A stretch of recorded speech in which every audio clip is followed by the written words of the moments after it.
Boa noite a todas e a todos que podem nos acompanhar. Hoje nós contamos com a presença da professora Pilar Zuniga. Professora Pilar é nascida em Quito, no Equador, vive em Sevilha há mais de 20 anos, é licenciada em História pela Universidade Católica do Equador, tem um mestrado em História Latino-Americana pela Universidade Internacional da Andaluzia e um doutorado pela Universidade de Pablo de Olavide. Estamos aqui numa atividade conjunta do grupo de pesquisa Dimensões do Poder, Gênero e Diversidade, Projur Mulher e Diversidade, Sajur Migrações, e ainda com toda a organização, o apoio do projeto Diálogos Virtuais do mestrado em Direito da UPF. De imediato, então, eu passo à professora Pilar para tratar do tema de processos migratórios e tráfico de pessoas.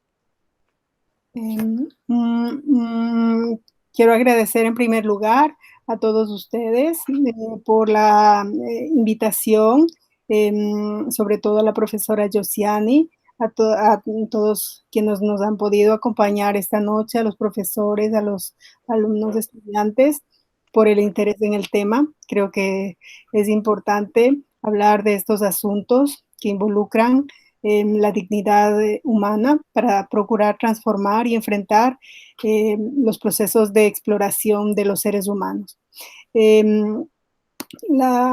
El contenido de mi exposición va a tener 3 partes. Está centrada en primer lugar en mostrar un marco para tratar de comprender los cambios en los procesos de migración contemporánea. Una segunda parte donde trataré de destacar algunas de las características de lo que es el tráfico de personas o tráfico humano. Y por último, que será la parte central de mi exposición, me centraré en mostrar algunos de los desafíos que existe para analizar y para las acciones que se puedan realizar sobre cómo enfrentar la trata de personas a partir de la experiencia de proyectos de investigación en los que he participado.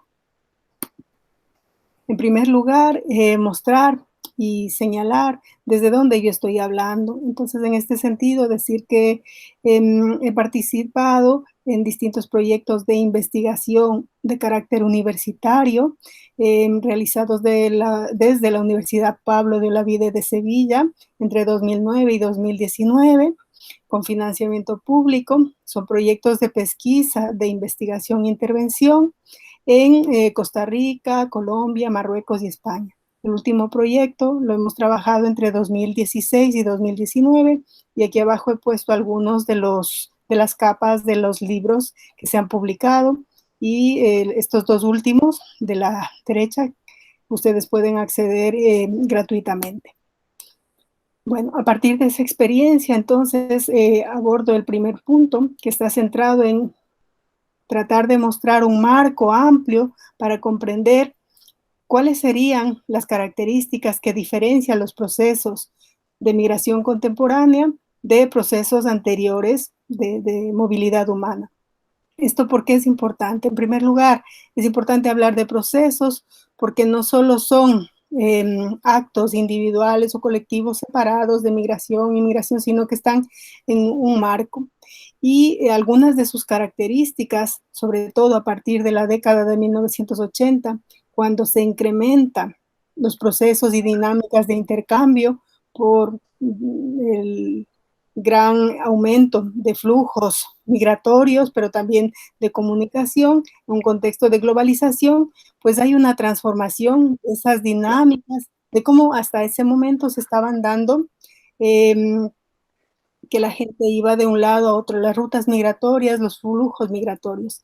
Normalmente, hasta ese momento, eran procesos desde un país de origen hasta otro país de destino. En cambio, a partir de la década de 1980 y sobre todo a partir del año 2000 empieza a cambiar y hablamos más bien de la construcción de unos procesos de movilidad circular, en el sentido de que la gente va a un país, pero también se está moviendo entre su país de origen porque ahora es más fácil por la comunicación ir de vacaciones, de vuelta. También hay procesos de remigración que antes no se podían dar por las dificultades en los medios de transporte, por el precio que tenían. En cambio, esos cambios pues se tornan más fáciles a partir del año 2000 sobre todo. Lo que sí se observa también que existen condiciones más precarias en esos viajes, así como se da también un incremento de las políticas de control y de regulación de esos flujos migratorios. Entonces eso va a distinguir todos estos procesos contemporáneos en los cuales se enmarca, y vamos a ver dónde está la trata de personas, dado que este tráfico de personas sería como la cara más oscura y negra de estos procesos de movilidad humana. También antes de pasar a señalar la segunda parte sobre qué es el tráfico de personas o tráfico humano, tengo que decir que en castellano, en español, nosotros hablamos siempre de trata de personas o trata de seres humanos. En portugués, pues se falan de tráfico de personas, tráfico humano. Entonces, eso también es importante tener claro en esta charla, porque a veces yo hablaré de trata y quizá no se va a comprender bien. Entonces, eso en portugués es tráfico, lo que en español, en castellano decimos trata. Bueno, para señalar qué entendemos por tráfico de personas o tráfico humano, hay que ir a la definición del Protocolo de Palermo en su artículo 3, donde señala 3 tipos de condiciones que tienen que darse a través de actos, medios y objetivos. Entonces, para marcar cuáles serían las condiciones que permiten distinguir o identificar esta movilidad para hablar de un delito que atenta contra la dignidad de las personas. Entonces, en primer lugar, tiene que darse el tipo de actos, es decir, que esa movilidad, en primer lugar, se dé por la captación, el transporte, o se lleve a las personas obligadas por unos medios a través de la fuerza, ¿no? Se secuestra, el fraude y abuso de autoridad, sobre todo aprovechándose de esas situaciones de vulnerabilidad, ¿no? De distinto tipo, y con el objetivo que va a ser la exploración de las personas, que puede incluir varios tipos de exploración, desde la más común, que es la exploración sexual, pero también la exploración laboral o de trabajo. También tenemos los servicios forzados, prácticas análogas a la esclavitud. Eh, Tenemos también el tráfico de órganos, mendicidad, y todas estas formas de exploración pueden darse en personas, hombres y mujeres, aunque la mayoría de los tipos vamos a encontrar que se produce hacia mujeres, mujeres jóvenes, incluso dependiendo de los contextos, niños, niñas, jóvenes. Para esto vamos a observar aquí he colocado una gráfica eh, que está extraída del Informe Mundial de Tráfico de Personas de 2018, que es el último, donde nos muestra cuáles son las principales formas de exploración y los perfiles de las víctimas a nivel mundial. Entonces vemos que la mayoría se trata de la exploración sexual, ¿no? Sobre todo de mujeres.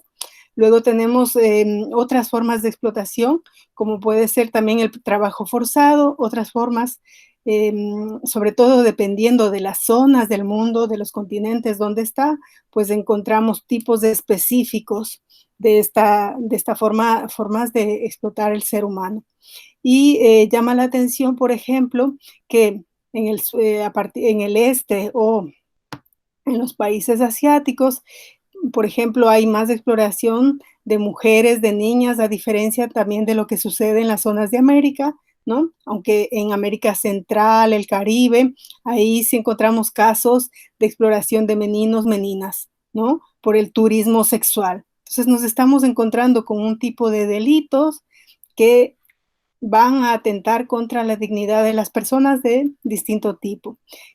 Donde vamos a encontrar unas características particulares de vulnerabilidad que van a marcar estas formas de exploración. Bueno, en la tercera parte de mi exposición me quiero centrar en cuáles serían los desafíos para analizar y enfrentar, tratar de parar esta forma de delito que atenta contra la dignidad humana. Para eso, utilizaré sobre todo algunos hallazgos a partir del último proyecto que hemos realizado desde la Universidad Pablo de Olavide. Es un proyecto que aquí he puesto una imagen. Es un proyecto comparativo a nivel de políticas migratorias, políticas de trata de personas en 3 países, como son Costa Rica, Marruecos y España. El sur de España, que es Andalucía, que es la región donde está Sevilla, por ejemplo. Entonces, a mí, en primer lugar, me interesa destacar que para combatir ese tráfico humano es importante cambiar que las instituciones, pero también los agentes sociales, agentes públicos, políticos, cambien su foco de atención para enfrentar la trata. Entonces, hemos encontrado desde el proyecto y se propone en base a uno de los integrantes, que es David Sánchez Rubio, habla de que el abordaje debe ser multigarantista desde los derechos humanos y que también tiene que ser multiescalar. ¿Qué entendemos por esto?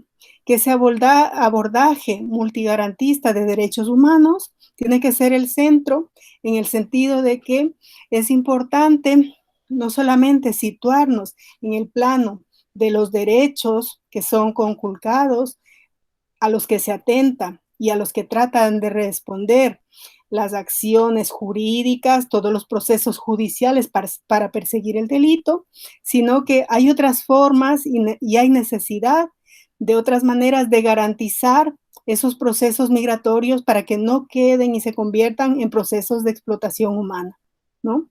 Y en los cuales es importante, sobre todo, que se involucre toda la sociedad civil, no solamente los estados, porque tal como está actualmente diseñada la política y las acciones para enfrentar el tráfico humano, el papel principal lo tienen los estados y las instituciones supranacionales, instituciones locales, nacionales, ¿no? Etcétera. Sin embargo, se deja de lado el papel de la propia sociedad civil, no solo de la sociedad civil organizada en asociaciones, en ONGs, no, sino de los individuos, de las comunidades. Entonces, eso es necesario que se active. También se habla de la propuesta multiescalar, porque no solamente las acciones tienen que realizarse a un nivel de lo que es el plano internacional.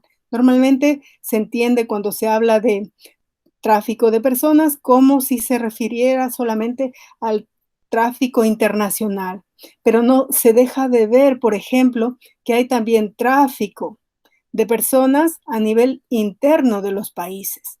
Entonces, para no asociar solamente tráfico de personas a cruzar fronteras. Entonces, ver que también cuando hay tráfico de personas se da dentro de los países y ahí se está poniendo poca atención, hay pocas acciones, porque la mayoría de acciones se están concentrando en las fronteras, en los plazos fronterizos, en el control migratorio internacional. Entonces, por eso esa actuación multiescalar no se le tiene que quedar en la esfera internacional, sino bajar a nivel regional, a nivel de zonas, de ciudades, entonces, donde tienen que involucrarse las instituciones. A continuación, otra de los ámbitos en los cuales es importante mejorar también las actuaciones tiene que ver con las instituciones y sus actores, también en un nivel multigarantista de derechos humanos y multiescalar. ¿Por qué?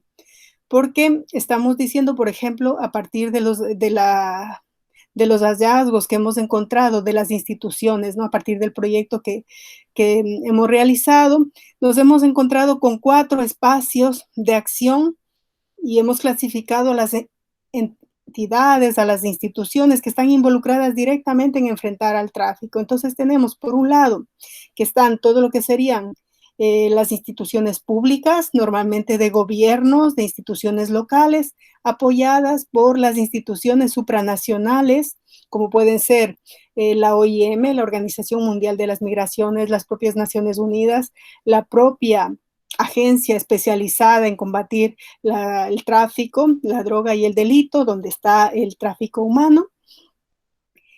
Por otro lado, están las entidades judiciales a nivel de todo lo que tiene que ver con los jueces, los tribunales que van a sancionar, ¿no?, los delitos, van a condenar a los tratantes, a las personas que trafican con las personas.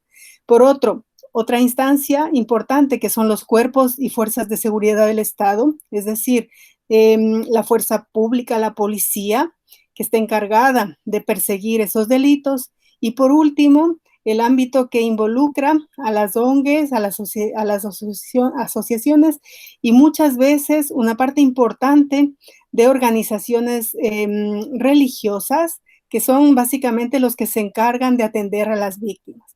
Entonces, en este esquema se pueden ver cuáles son las funciones que cada uno de esos organismos tienen.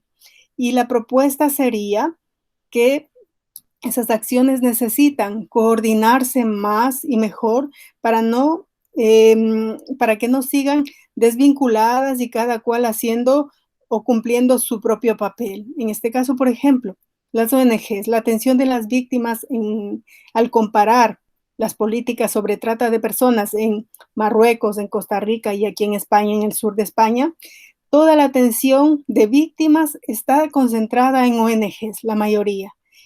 Mientras las autoridades judiciales y las entidades públicas se ocupan de lo que es las normativas. Entonces, no hay un trasvase, no hay una conexión entre las acciones de unas y otras, y eso va a repercutir en cómo se atienden a las personas víctimas. Además, casi todas las acciones están concentradas en el ámbito jurídico y judicial, y los procesos para sancionar a los tratantes son demasiado largos, y para las víctimas son también muy complicados, y tal como están construidos, implican un desgaste y muchas veces las víctimas pues abandonan esos procesos, entonces tampoco están eh, conformados en forma adecuada. Entonces muchas veces no hay espacios de escucha entre lo que tienen que decir los agentes que participan o que forman partes de ONGs para mejorar esas políticas públicas que implementan las entidades públicas, privadas, ¿no?, para perseguir el delito. Entonces no hay una conexión. Entonces eso sería importante cambiar. Y sobre todo también porque mucha de estos mecanismos jurídicos, judiciales, institucionales que existen, aparecen después de que se han violado los delitos. Entonces, no hay una política previolatoria, no hay algo, no hay programas, no hay formas de atención, de prevención. Todo está organizado para actuar después de que se ha producido la trata. Entonces, esto también es una esfera que involucra la necesidad de que toda la sociedad civil se debe envolver y debe trabajar para cambiar eso, porque no podemos esperar a que ocurran los delitos para ir solamente a castigar. Finalmente, para terminar, el último ámbito que es importante de cambiar tiene que ver lo que significa cómo se están construyendo las relaciones sociales, la interacción a nivel individual, comunal, porque ahí hemos visto en el marco del análisis del proyecto cómo todas las relaciones donde se dan casos de trata, de tráfico de personas, están caracterizadas por ser relaciones que implican dominación, implican construir y concebir a la persona como si fuera un objeto.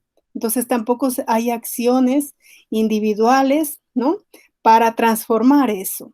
Entonces está la gente ha normalizado en un proceso migratorio que si se da en condiciones de irregularidad, va a tener que ser explotada. Entonces la gente normaliza que eso le va a pasar, eso le va a ocurrir, ¿no? Entonces no se trata de cambiar esa situación, se normaliza. Por otro lado, también de las entrevistas que se ha podido hacer en el marco del proyecto a distintos actores, sean fuerzas y cuerpos de seguridad, pero también funcionarios públicos que atienden a las víctimas, se concluye que muchas de las personas que contactan a la gente para que luego puedan ser explotadas, pues son de sus círculos más cercanos, es decir, a veces son familiares, amigos, conocidos. Entonces eso rompe también la imagen que a veces se transmite de los medios desde los medios de comunicación, como que la trata es producto de unas mafias. Es verdad, hay mafias de tráfico de personas. Sin embargo, esas personas que están captando a la gente, a veces son los propios familiares, que en el afán de facilitar los procesos migratorios, pues ayudan a que se nutran las redes, ¿no? De tráfico. Entonces tampoco hay demasiadas acciones para buscar cómo enfrentar eso. Entonces observamos que eso también constituye un ámbito de acción en los que deberían involucrarse más las políticas públicas y no dejarlas fuera de las posibles acciones que se puedan hacer.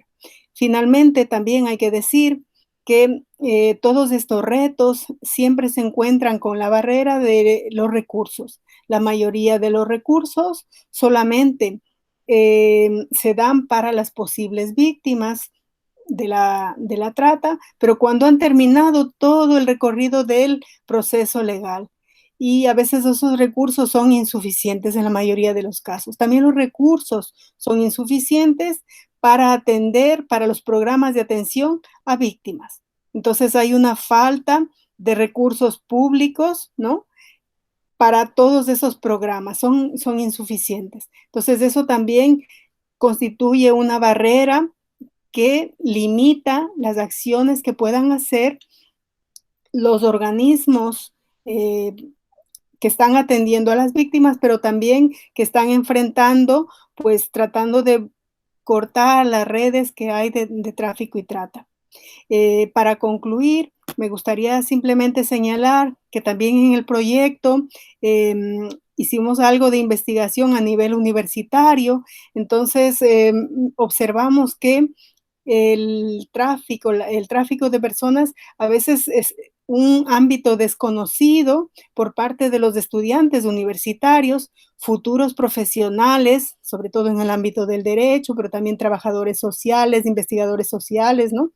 Y entonces es necesario que las universidades, no solamente como eventos puntuales, empiecen a hablar de estos asuntos, sino que busquen mecanismos para, dentro del currículum universitario de formación de profesionales, no solo que tengan que ver directamente con la atención posterior que va a haber de las víctimas, sino a nivel general, pues tengan una formación en lo que implica el tráfico, pero también tengan una formación más amplia en derechos humanos, porque es así como se puede ir transformando estas formas de exploración humana, pero también transformando y buscando formas de enfrentar antes de que ocurra esas violaciones de derechos humanos.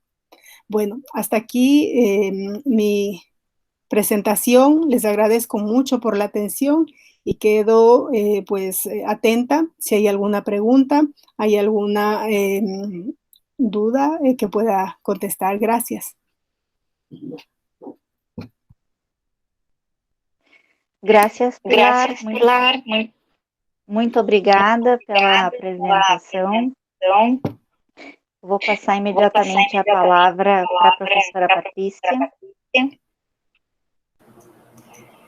Professora Pilar, uma alegria me ouvir e compartilhar conhecimento sobre um tema que é importante e que consegue linkar três áreas do direito.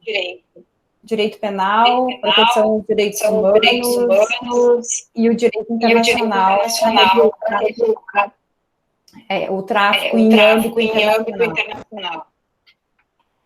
Partindo do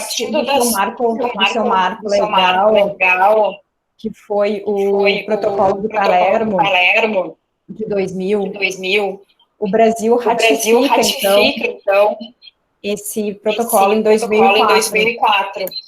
E aí começamos em âmbito interno, uma tentativa de erradicação e de prevenção contra o tráfico de pessoas. Quem atua nesse cenário no Brasil é o Ministério da Justiça. E nós temos um decreto, isso começa a ser implantado, então, uma política nacional de enfrentamento ao tráfico de pessoas, com o decreto 5.948 de 2006.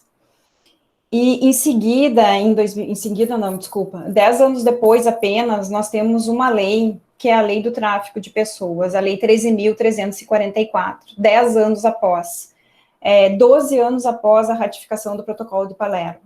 Essa lei, então, busca, mais ou menos na linha da sua apresentação, combater o tráfico de pessoas, e ela determina 3 eixos em que isso deve acontecer: a prevenção, a proteção à vítima e a repressão. E uma das questões que eu acho que você traz muito bem é a questão de como nós vamos prevenir, porque as medidas realmente não podem ser tomadas depois que a ação dos traficantes já ocorreram, ou seja, que o crime já aconteceu. E para isso nós precisamos de políticas públicas.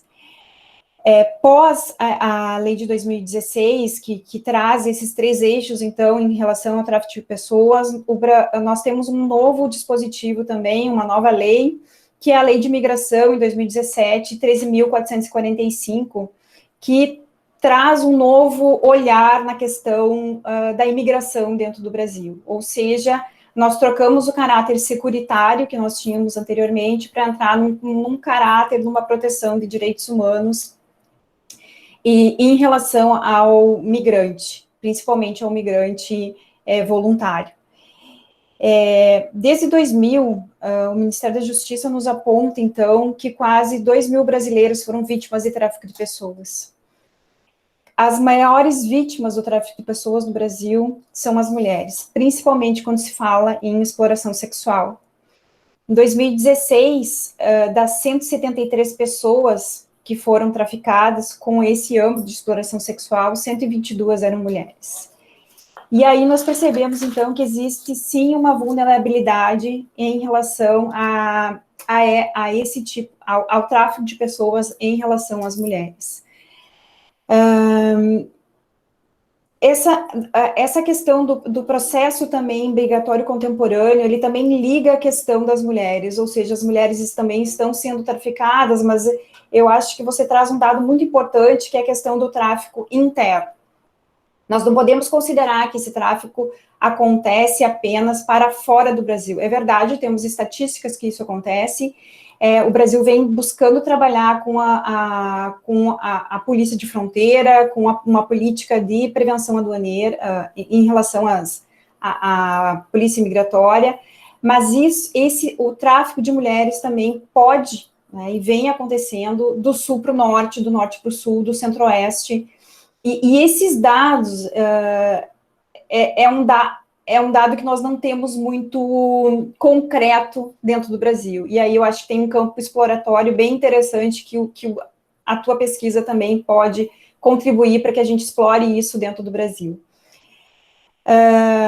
Nesse tráfico interno também, que você aponta que nós temos que prestar atenção, nós tivemos uma condenação na Corte Interamericana de Direitos Humanos, e aí não em relação às mulheres, mas sim ao trabalho escravo, de tráfico também de trabalhadores que eram recrutados no norte do Brasil para trabalhar em fazendas no Pará.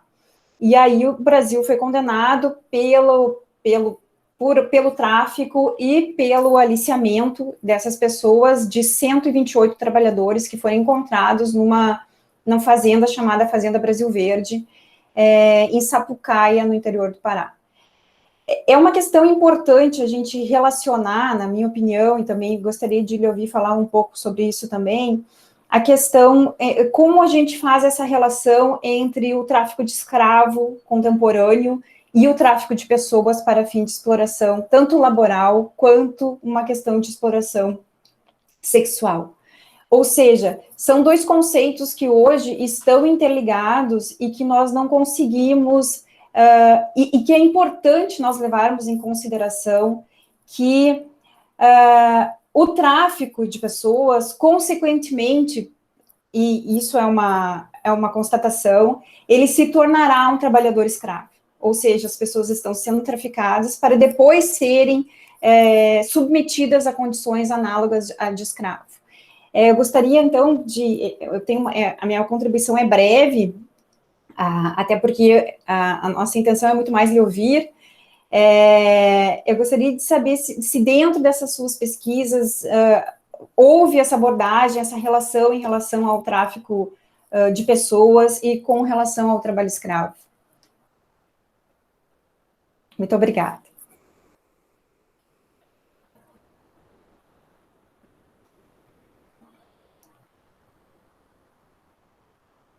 Pilar, não podemos te ouvir.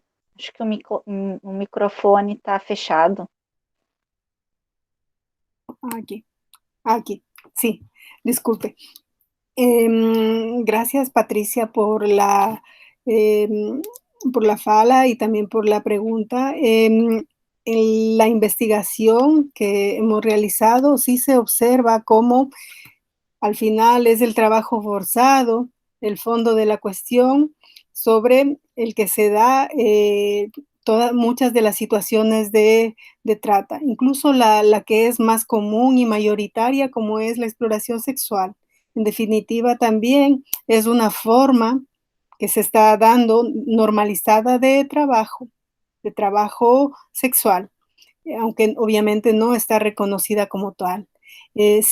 Otra de los aspectos que se ha observado es cómo hay muy poca investigación y también muy poca acción de parte de las políticas públicas y de las instituciones para enfrentar situaciones de control sobre no solamente particulares que estén traficando con personas para forzarlas a trabajar, o sea, dentro de lo que son prácticas análogas a la esclavitud, sino también a empresas.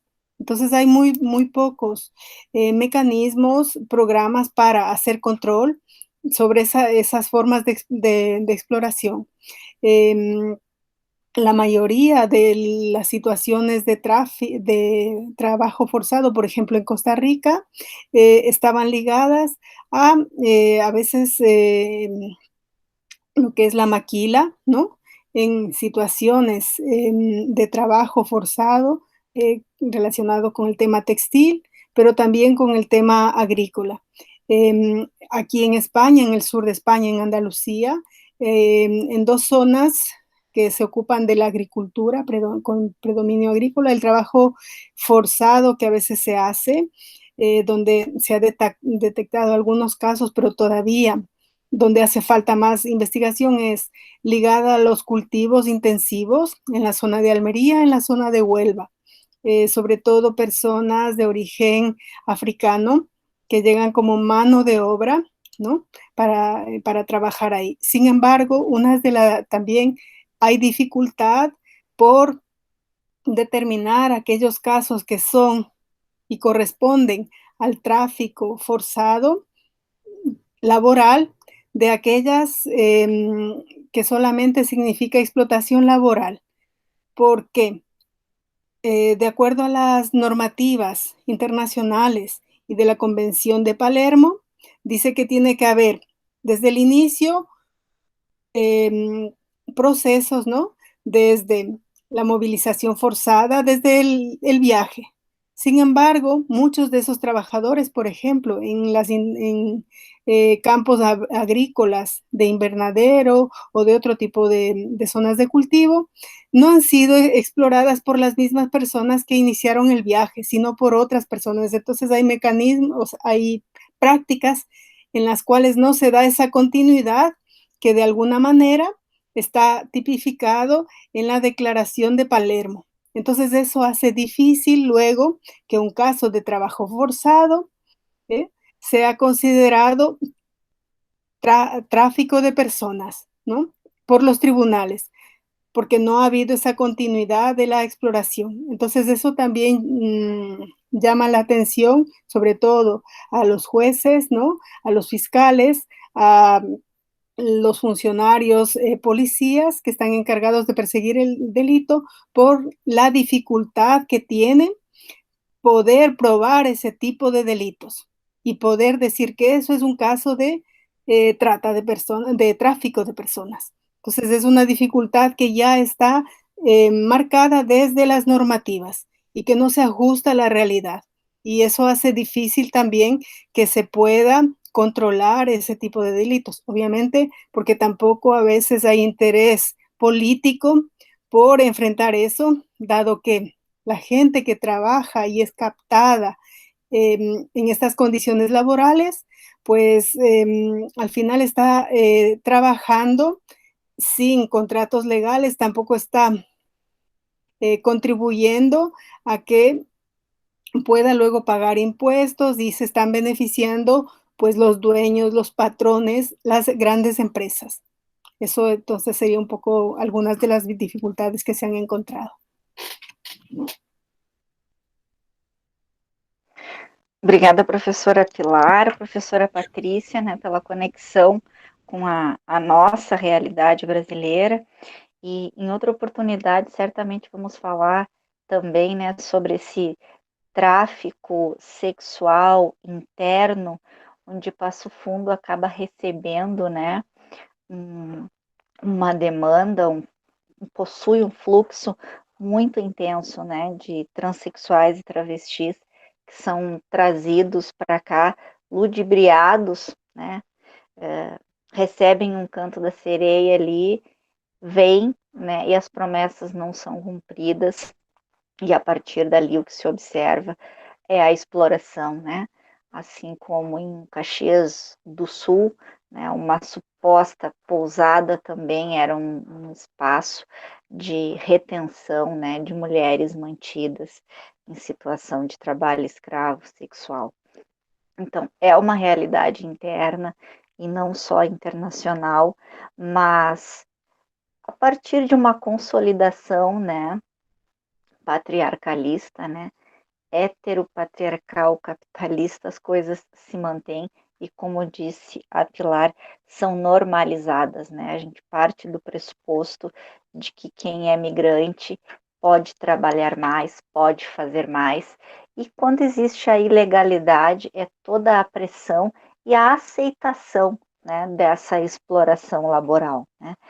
É uma realidade que hoje nós tivemos a prova que precisamos falar muito, e essa interlocução entre os programas de extensão, ela precisa acontecer mais. Muito obrigada às duas. Eu passo a palavra à minha colega, a professora Karen.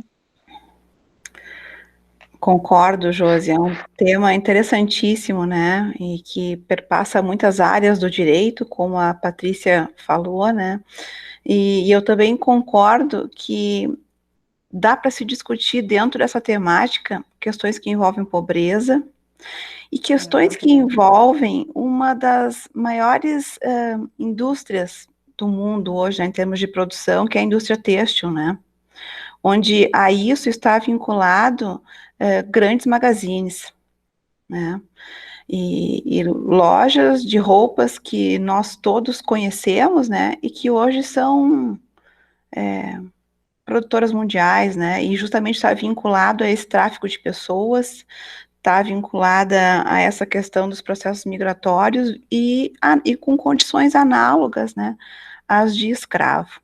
Então, esses temas todos perpassam a nossa discussão. Também achei brilhante aquele mapa que a professora Pilar nos brindou, né? A gente tem uma clareza do quanto isso retrata boa parte do nosso mundo hoje, né? Do que isso acontece em todos os continentes e que nós realmente precisamos estudar muito, né?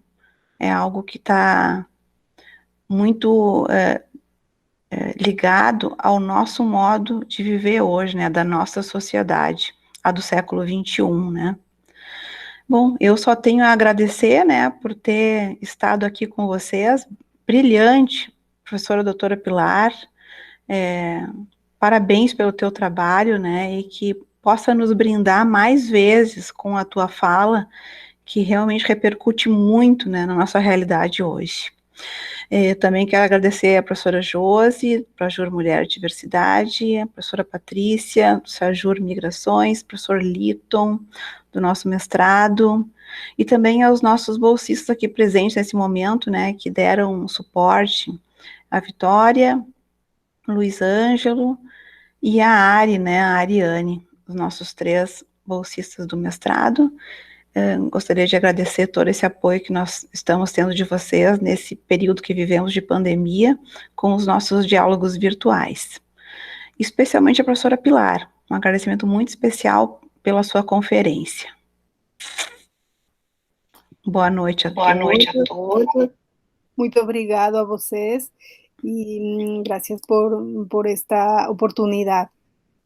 Saludos desde Sevilla. Buenas noches.